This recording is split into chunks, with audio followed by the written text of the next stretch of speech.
Welcome to the Narrative Mindset Podcast. If this is your first time tuning in, feel free to go back and view previous episodes when you get time. And before we dive in, I want to stop and say thank you. Seriously. You're the reason this thing exists. Every listen, every message, every bit of support, it all adds up. You make this podcast what it is. It's a community. It's a conversation. It's something that actually matters. We finally got the sound figured out too. Took me a minute. And I know I keep saying that over and over. But as you can hear, this sounds professional and comforting to listen to. I apologize for the process, but hey, thank you for being a part of it.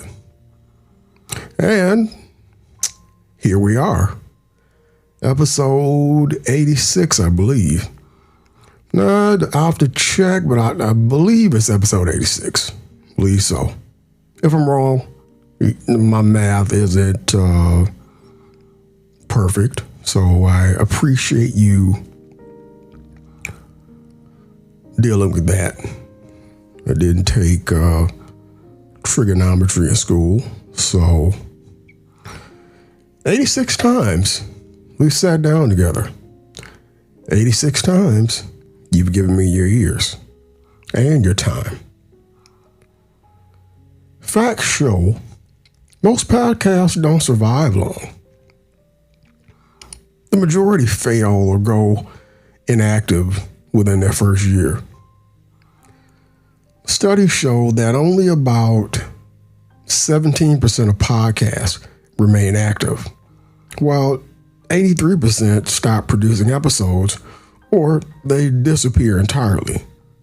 But here are some key stats on podcast failure. Over 4.2 million podcasts exist, but only 17% are active. That means 83% fail or go inactive within the first year. Out of the active shows, only 10% will still be podcasting a year later.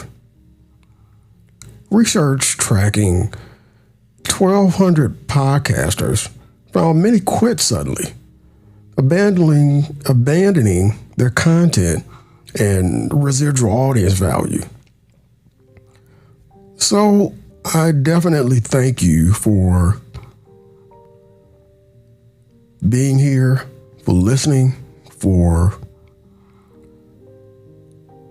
going through this process with me, because it's a learning curve. It really is, and you really have to be in it. You know, you have to have a hunger for something. Me, I have a hunger for therapy. So that gives me content because I'm always thinking about things. And the hope is that listeners will enjoy my content and, find something that helps them when they listen to my podcast. And like I said, I'm by no means a professional. But what I am saying is just the fact that you look at my podcast and you say, okay, this guy has 86 episodes. Now, they're not the greatest. I won't say they are. But one thing, if you listen to my podcast, right, you'll find that the quality especially with the last two podcasts, this podcast and the one before it, you'll see the quality all of a sudden got much better. And the reason for that is because I'm constantly striving for a certain sound is what I'm doing. So, I mean, I keep trying, and like I said, I've spent, a decent amount of money on a hobby, but it is what it is. I like doing things like this. So for that process, hold on, I didn't even finish that statement. So I'm hoping that maybe, and this is just one thing, that somebody out there might see that and say, okay, they have been thinking about maybe starting a podcast, or they have been wondering about, everybody hates their voice. So you have to get over that and find different ways to make it sound better. And there's different programs and different things that you can do. So I'm hoping that they see the podcast, see that I'm creating shit first. Some of the episodes just aren't that great. But I didn't let that stop me from continuing to produce episodes. And there's been a couple times I'm not a quitter, but there's been a couple of times that I quit for a day because I was just frustrated. And unfortunately, those are the maybe 1 or 2 days that I don't record an episode. But thankfully, I'm not a quitter, so I always get right back up on that horse and, get kicked off again. And that's part of growing. Not many people will start something and just, they start it and it's just great from start to finish. They got some people out there who do, but not many. So hopefully listeners will get something from my podcast, and, not everybody's going to like the podcast, but hopefully some people out there will get something from it, get some kind of value from it. Because you have to understand, you can't help everybody. You can't please everybody. So for the ones that view my podcast or listen to, even one episode, thank you. I appreciate you taking your time out, because that's what makes a podcast. Listeners make a podcast. But here's the thing.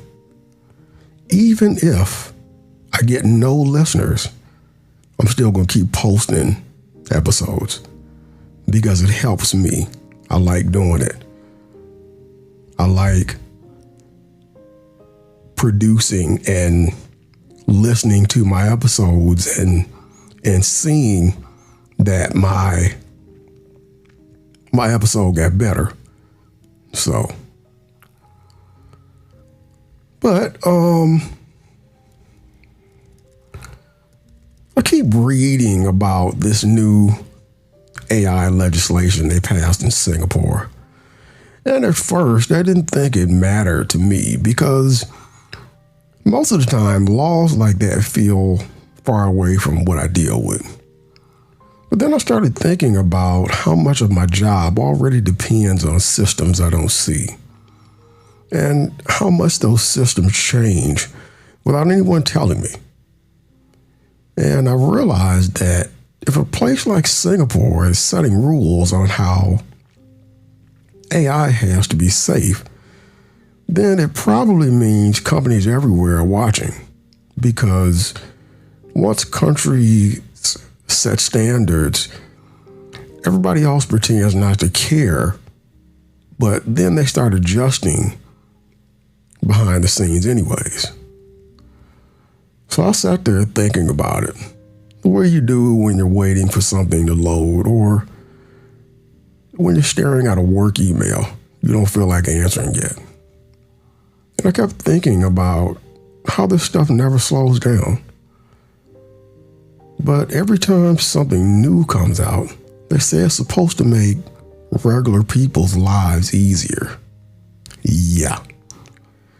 And then the next thing you know, your job wants you to learn a new system you didn't ask for, and you're not getting extra pay for. And it's always framed like it's an improvement, but half the time it just means more steps or more screens or more ways for someone to say you did it wrong. And I think about how Singapore is calling this the first laws in the world just for AI safety. And I look at my own situation where nobody asks workers what kind of tech gets thrown into our day. And I wonder if this thing is going to be another one of those things where the headlines make it sound big, but then companies act like the rules only apply to someone else. And meanwhile, we're stuck troubleshooting broken logins and dealing with automated systems that act like they know what we're asking for, but never actually do. But then I think longer about it, because that's how it goes when something sits in your head for a bit. And I think about how if one country says developers have to prove their systems won't cause harm before release, that could actually matter later on.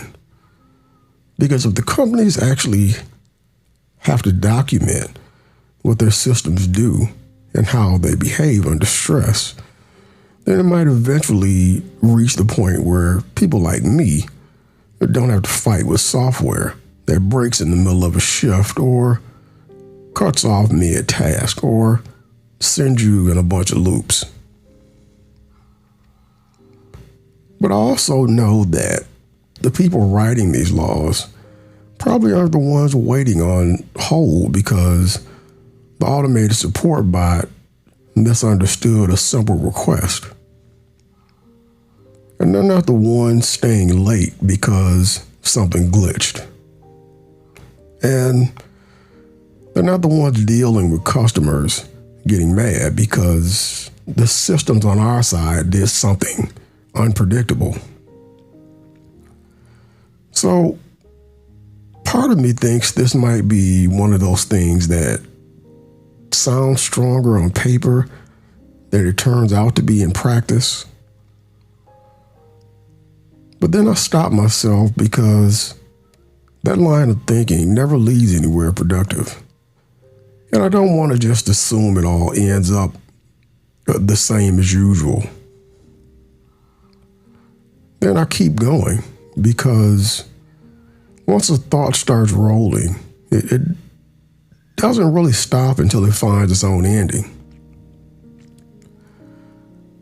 And I think about how AI is involved in hiring now.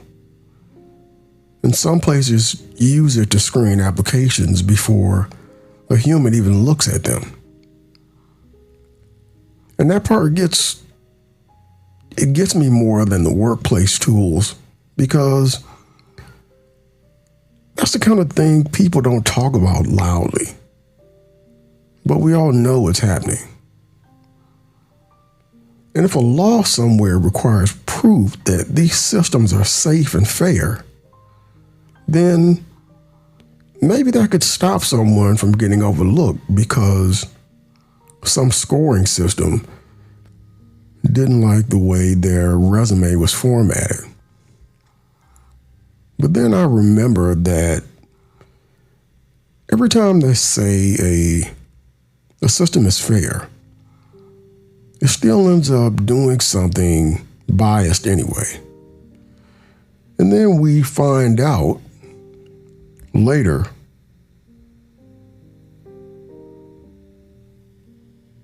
that the company already knew and put in a report that nobody saw until someone forced them to release it. So I wonder how much a law can really fix that tendency.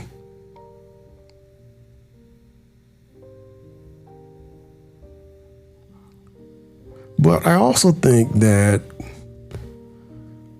needing to show documentation before releasing the system might at least create pressure to not pretend the problems don't exist.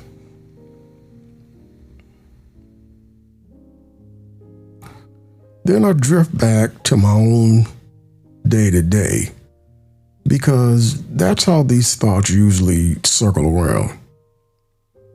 And I think about how tools I use at work are already partially automated. And sometimes the automation helps, and sometimes it gets in the way. And if the people developing them had to follow rules to keep them from glitching out or misdirecting things or losing data, then maybe the stress gets lighter. But maybe it doesn't. Because companies don't always update systems, even when they're supposed to.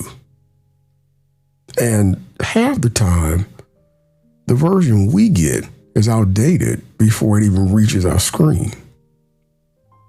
But then, if global standards start forming because one place decided to be the first, then eventually companies won't want the trouble of making different versions for different regions. So maybe we end up with better systems by default just because it's easier for companies to follow one rule everywhere. And even if that isn't the reason they do it, the result is still better tools for people like me. Then I think about how this all fits into the bigger picture of work going forward and how AI isn't going away and how everybody keeps talking about automation taking jobs, but nobody talks as much about the jobs that stick around but get harder because the tools don't match the reality of the tasks. And maybe laws like this force someone to actually test these systems the way workers use them, instead of ideal conditions that never exist. But then I circle back again to the same point I started with, which is that this all sounds far away until it isn't. And the stuff that starts in places like Singapore tends to ripple out, even if slowly. And even though I don't expect my workplace to suddenly change because of an article I read, I still think about how the world shifts one quiet rule at a time, and how workers never get asked about the things that most affect our routines. And if this is the first step towards someone actually taking the risk seriously, then maybe that matters long term. Then the thought kind of tapers off, the way long thoughts do once they've run through every direction they can take. And I end up back at the simplest part of it, which is just me noticing that something big changed in the tech world and wondering how long it'll take before the effects show up in the small parts of life where regular people actually feel it. And then I keep thinking about how even when rules exist somewhere else, they tend to creep over it anyway because companies don't want to deal with multiple versions of the same tool. And if Singapore says you have to check an AI for bias, for safety, for language, for translation, for real world conditions, then someone eventually makes that the standard for the whole operation. And maybe that affects us even if the law doesn't apply here directly. But then I think about how long it takes for that to happen. And it's always slower than they claim. And then I remember last year when an update broke half our scheduling system. And nobody could figure out why. And I spent a shift typing codes by hand. And the supervisor kept walking past, and then I realized that even a safe system can still mess up if someone ignores it or doesn't follow the procedure. But then I think that at least if someone had documentation or proof of testing, maybe they'd have a guide. And maybe it wouldn't have been as messy, but maybe not. Because people follow procedures poorly when they're in a rush. And then I drift back to thinking about how I noticed the AI legislation said that developers have to submit their testing results for review. And if that works, then maybe future software releases at least have a record to check. And then I wonder who actually sees those records. And then I remember how many reports sit unread at work. And then I think that even if the system has logs and safety checks, if nobody reads them, it's as good as nothing. But then maybe the law forces them to read it. And then I wonder if that trickles down to us in the warehouse, or if it only applies to software sold to banks or hospitals. But then I think, even if it's just big clients, the company still uses the same software for the small stuff too. And then maybe that ends up helping us anyway. But then maybe not. Because compliance is expensive and shortcuts happen. And then I circle back to remembering how many times I've had to call IT because the automated system counted my break wrong or sent an alert at the wrong time.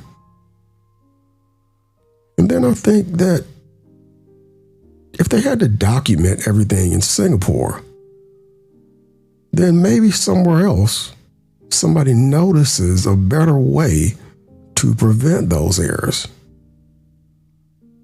And then maybe we benefit indirectly, but then maybe not.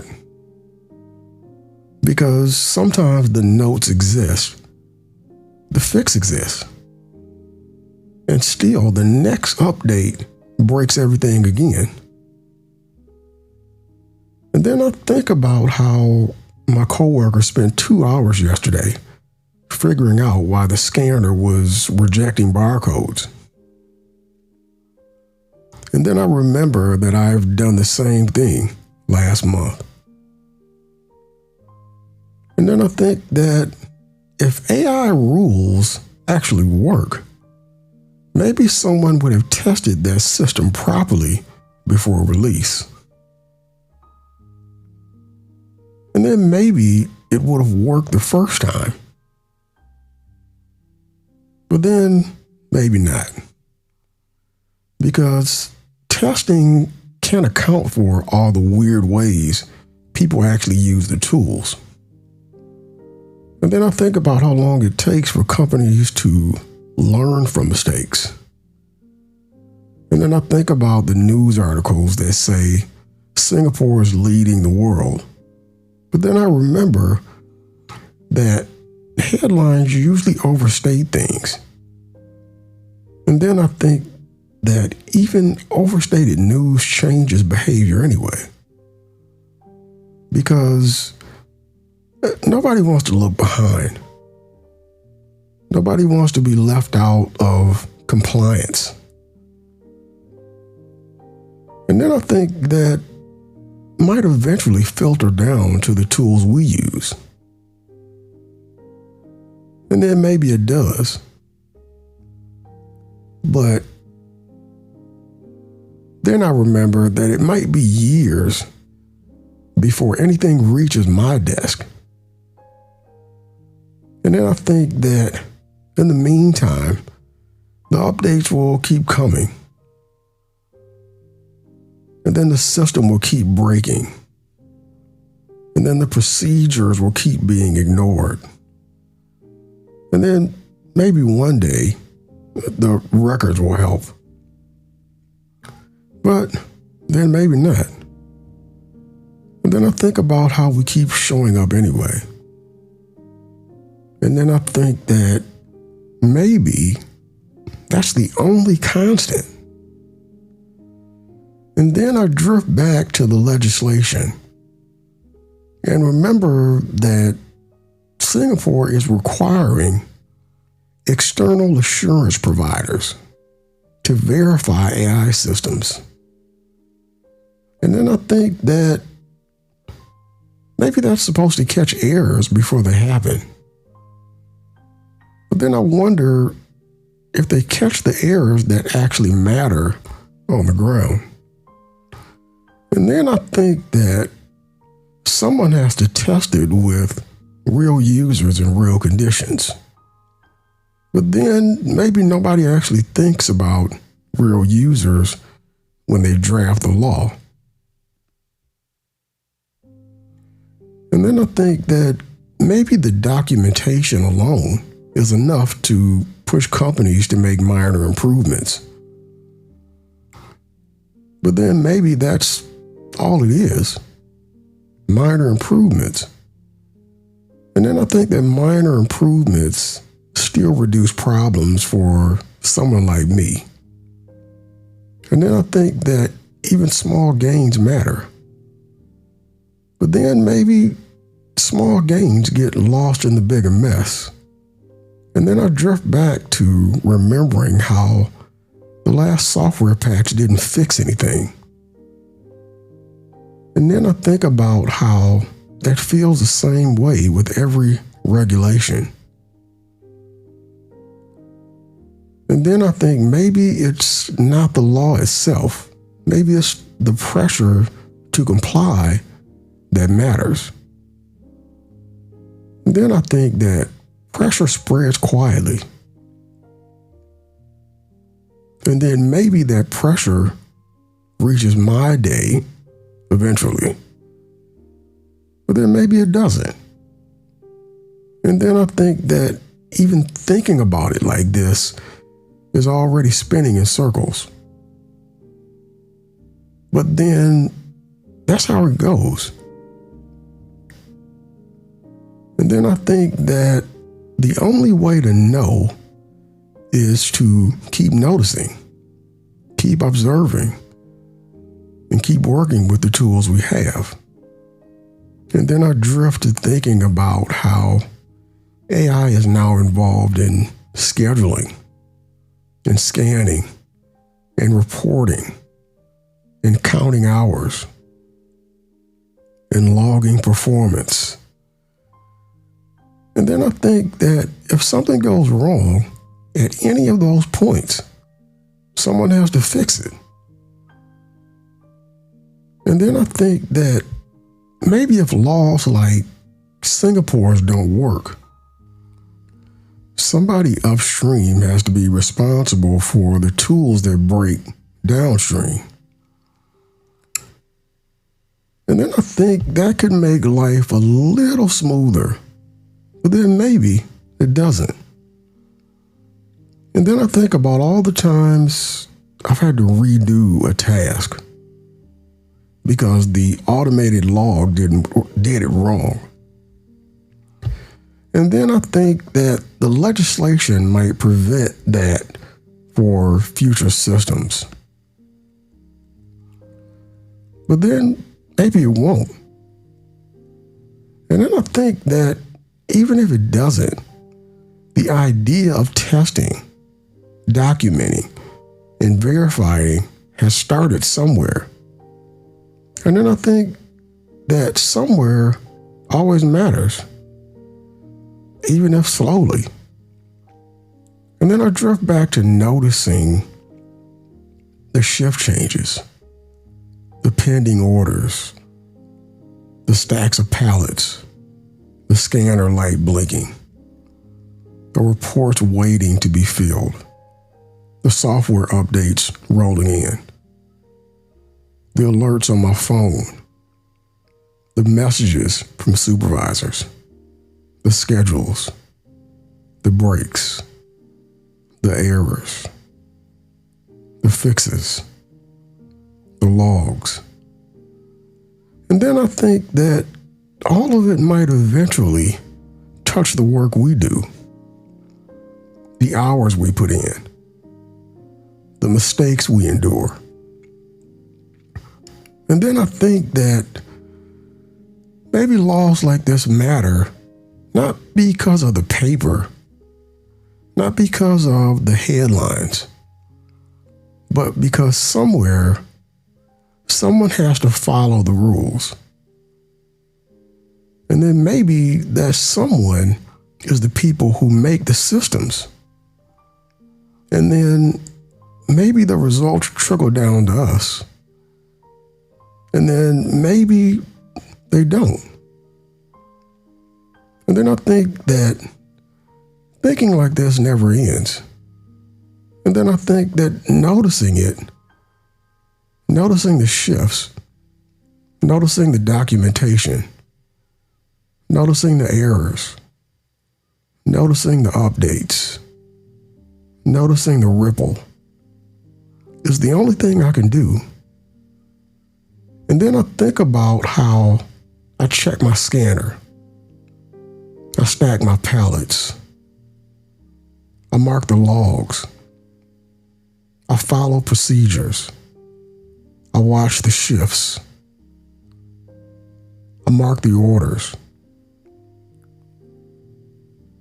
I note my breaks, I answer the alerts, I file the reports, I watch the updates. I keep noticing. And then I think that this is how the world spins quietly around the rules. And then I start thinking about how updates keep coming, even when nobody asks for them.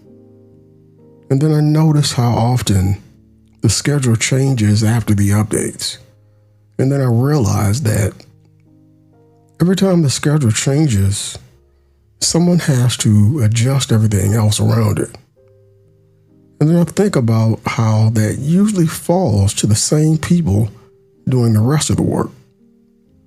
And then I remember that yesterday, half of the scanners were offline because the system decided to reset during peak hours.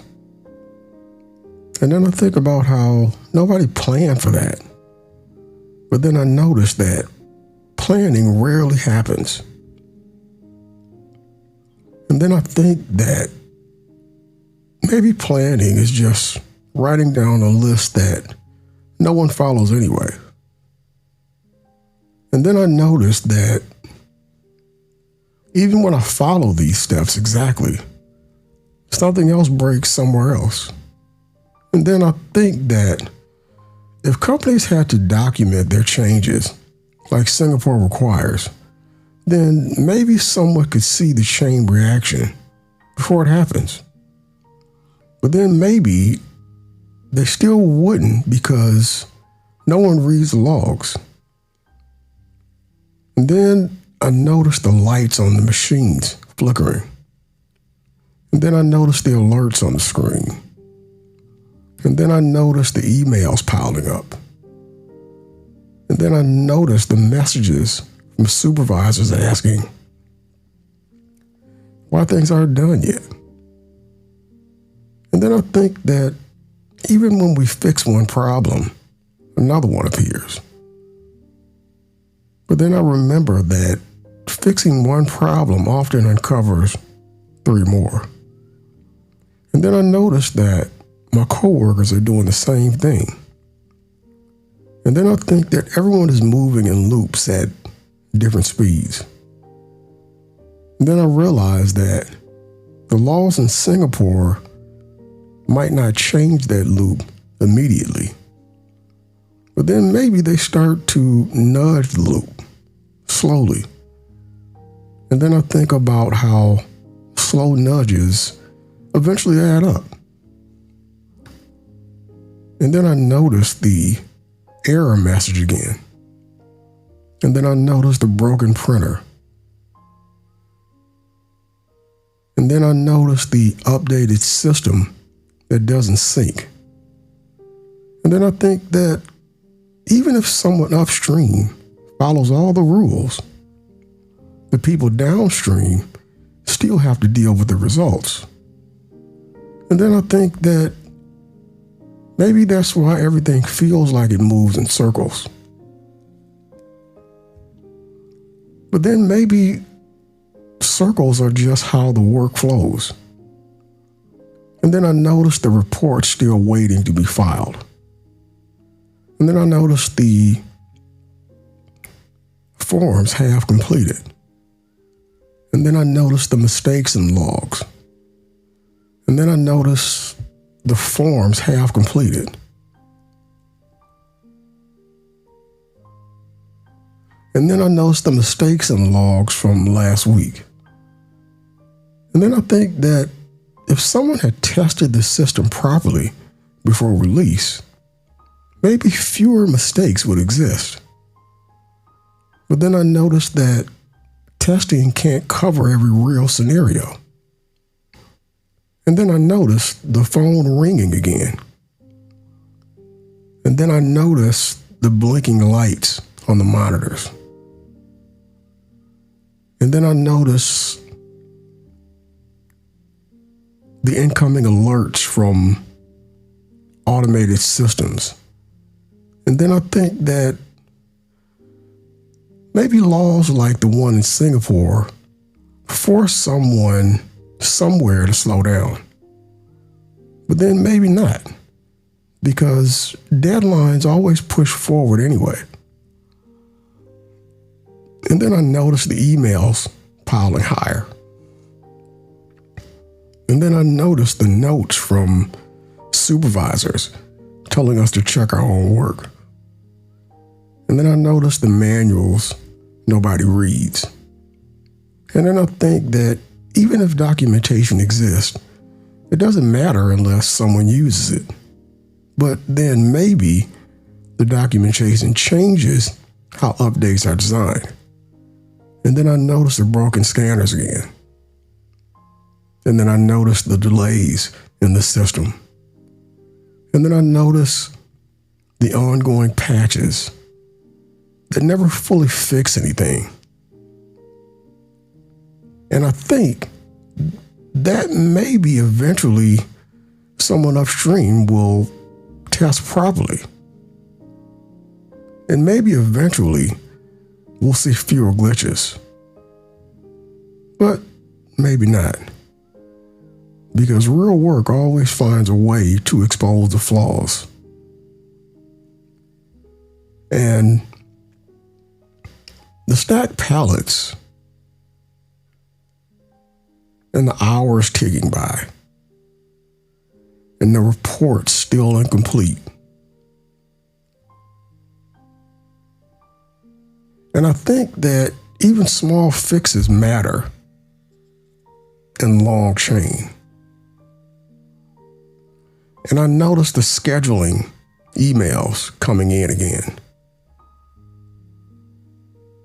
And the repeated alerts. And the updated instructions from management. And that even with rules and laws, the work still has to be done by people like me. And the forms, the logs, the scanners, the lights, the emails, the alerts, the updates, the broken tools, the fixes, the repeated errors, the stacked pallets, the schedules, the ongoing patches. And maybe the systems will stabilize a little, but then maybe not. And that even noticing all this doesn't stop the work. But maybe noticing is the only way to track the ripple. I noticed the alerts again. And I noticed the broken scanner. And I noticed the reports and the emails and the updates and the compliance documents and the supervisors and the workflow and the people doing the work and the schedules and the shift changes and the ripple from Singapore and the tools and the errors and the fixes. And I noticed myself moving through it all. And the work keeps coming. And the ripple might touch us eventually. And everything is happening again. And the scanners, and the stacked pallets, and the reports, and the alerts, and the emails, and the shifts, and the schedules, and the updates, and the compliance, and the laws, and the ripple, and the work moving forward, and the scanners, and the alerts, and the pallets, and the emails, and the reports, and the laws in Singapore. And I noticed myself keeping track. And I noticed the work. And I do this over and over again, with it spinning in my head quietly. Well, that's enough of me rambling. I'll be reading a short story called The Art of Design. The kettle's insistent whistle cut through the pre-dawn quiet of my small Detroit apartment. I reached for the chipped ceramic mug, the one with the faded image of a peregrine falcon, and I spooned a generous measure of Earl Grey into it. The stream, thick and fragrant, rose to meet my face as I poured the hot water. It was a ritual, as mundane and essential as breathing. As I stirred, the spoon clinked against the mug's interior, a familiar sound, Then a tiny, almost imperceptible chip on the rim snagged the spoon. It didn't break, didn't shatter. Just a small, abrupt resistance that sent a tremor up my arm. I paused, my hand hovering over the swirling leaves. See, a voice piped up, sharp and unpleasant, from somewhere deep within my own skull. Already flawed. That mug seen better days, just like everything else. This was critical self, my constant, unwelcome companion, a meticulous record keeper of every misstep, every failed endeavor. It thrived on pointing out the wear and tear, the imperfections. I ignored it, lifting the mug to my lips. The tea was hot, almost too hot, on my tongue. My gaze drifted to the small, spiral-bound text notebook on the counter, its cover a dull gray. Beside it lay a single, unsharpened pencil. The notebook was a battlefield, often littered with the casualties of my creative skirmishes. The pencil, perpetually dull, seemed to mock my ambition. Still, I got that notebook, huh? Critical self sneered, full of half-finished ideas, abandoned campaigns. Remembered that proposal for the urban revitalization project. Gathered dust faster than a forgotten dream. I took another sip of tea, the warmth spreading. My eyes landed on the pencil. I picked it up, running my thumb over its smooth, unvarnished wood. It felt solid, dependable, even in its current state of disuse.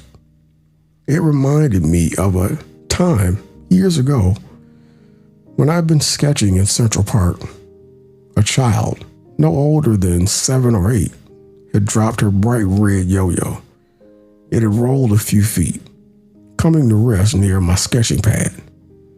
She cried for a moment. Then, with a determined little frown, scrambled after it. Pathetic, wasn't it?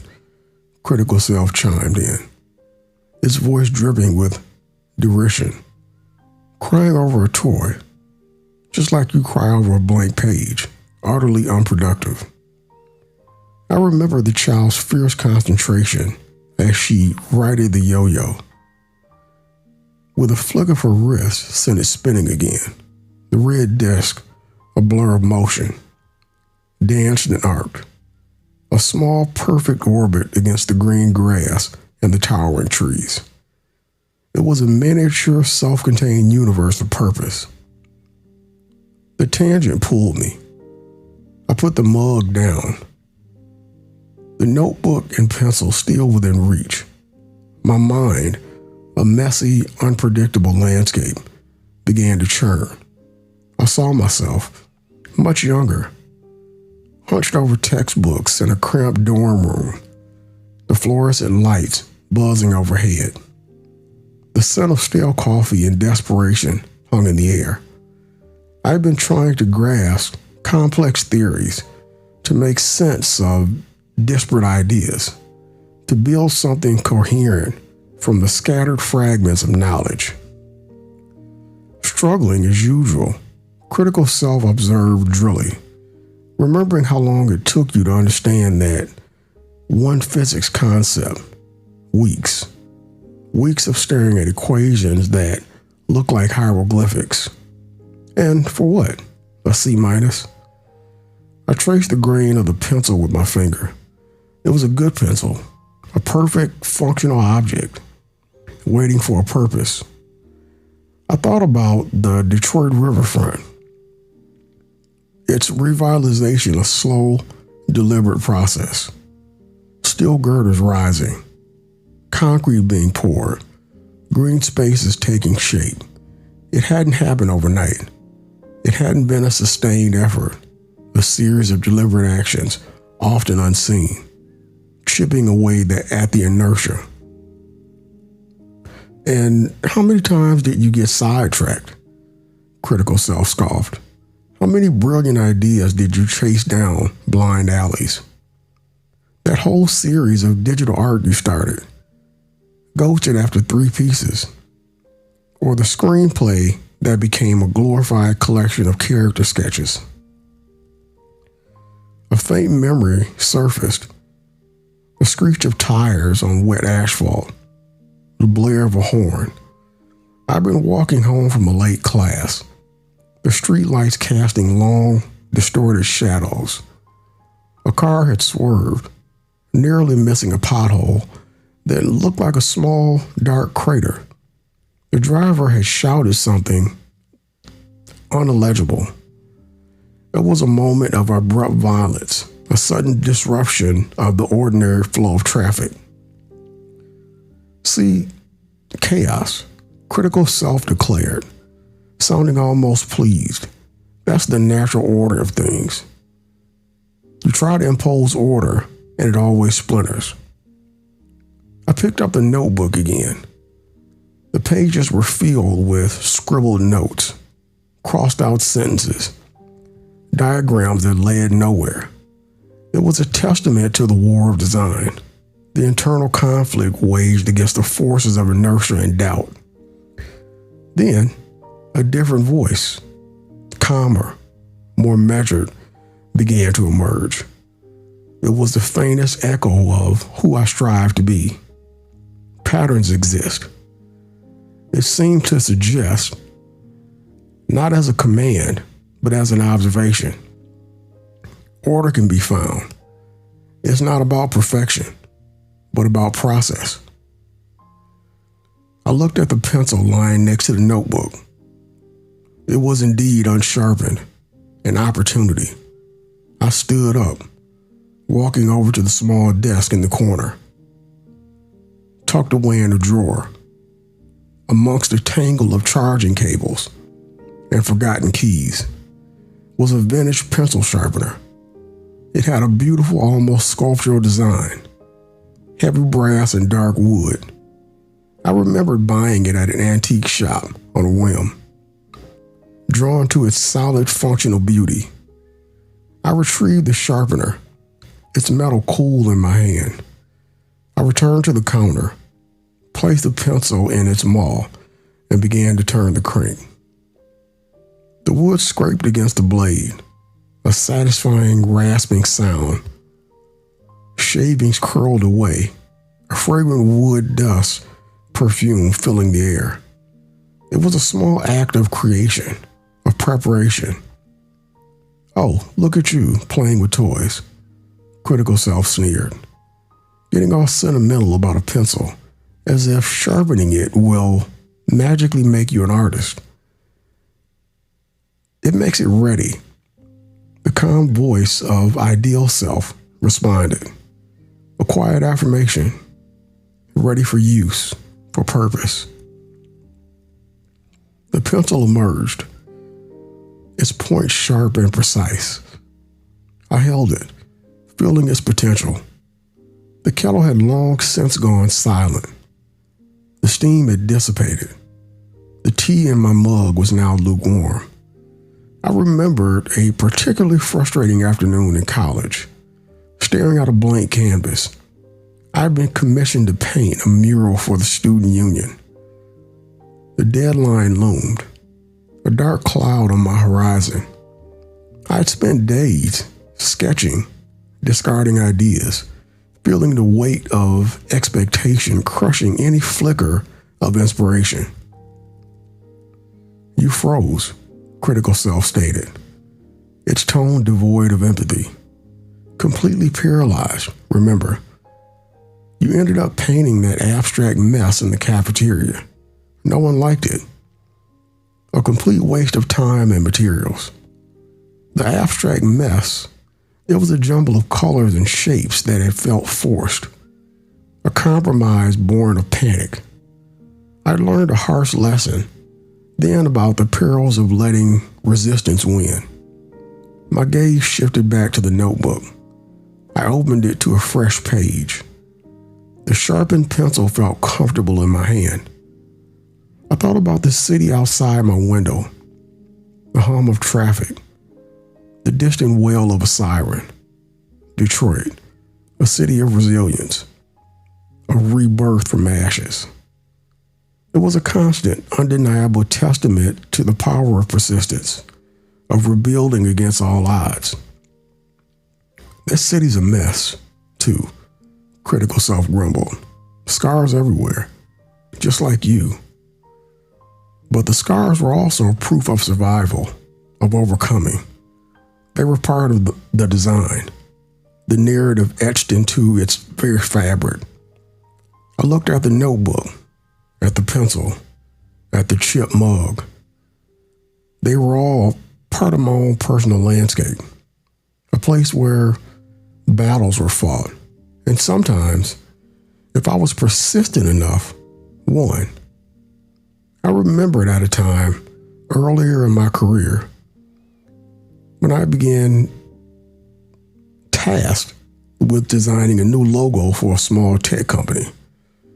The initial brief was vague, the client unsure of what they wanted.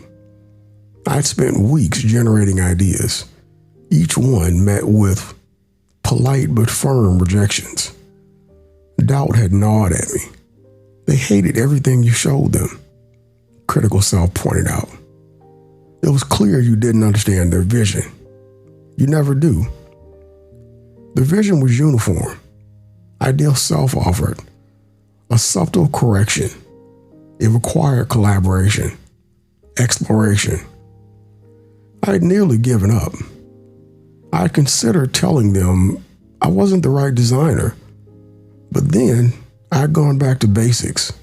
I had researched their competitors, their target audience, their core values.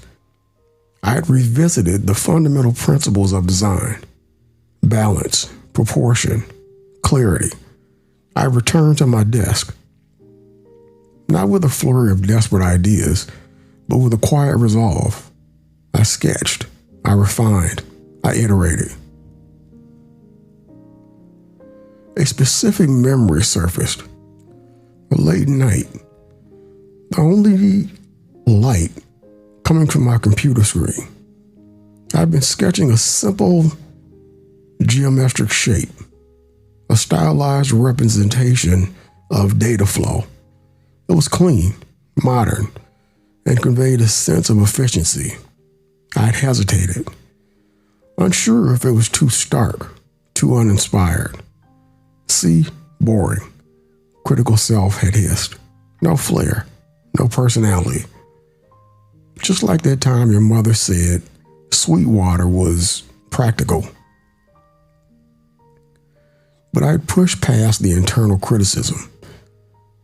I'd refined the shape, played with its negative space, adjusted the kerning of the accompanying text. It was a meticulous, almost painstaking process. And when I presented the final design, the client's eyes had lit up. They'd finally seen it. I held the sharpened pencil in my hand, a tangible symbol of readiness. The notebook lay open, a fresh page awaiting its first mark. The resistance was still there, a low hum beneath the surface, but it no longer felt insurmountable.